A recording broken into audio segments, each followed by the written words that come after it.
चतुर्थी के दिन जो ये गणेश भगवान की कथा सुनेगा उसकी सारी मनोकामनाएं पूरी होंगी। एक बार गणेश भगवान छोटी सी चुकड़िया में दूध लेकर सबसे कह रहे थे, कोई मेरी खीर बना दो। सब यह कहकर मना कर देते थे कि इतने से दूध में कितनी खीर बनेगी। लेकिन एक बुढ़िया जो बहुत ही गरीब और अंधी थी, उसने कहा, लाओ मैं तुम अपनी बहू से कहकर खीर बनवा देती हूँ। गणेश भगवान ने कहा कि तुम खीर बनवाओ, मैं अभी आता हूँ। उस बुढ़िया ने अपनी बहू से कहा, कहकर खीर बनवाई। जब उसने दूध बर्तन में डाला तो घर के सारे बर्तन भर गए। फिर उसने खीर बनवाई। जब खीर बन गई तो उसने सोचा कि खीर को चख लेते हैं, और जय गणेश कहकर खीर को चख लिया।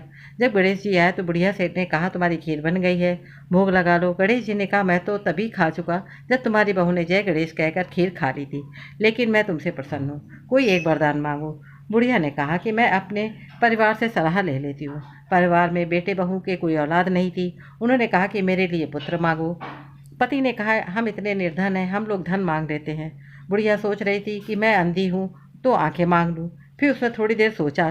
जब गणेश जी के पास गई और बोली कि सोने के पालने में झूले मेरा पोता और देखे मेरी आंखें। गणेश जी ने तथास्तु कहकर वरदान दे दिया। इस प्रकार एक वरदान में उसने सभी चीज़ें मांग ली। जय गणेश भगवान की जय।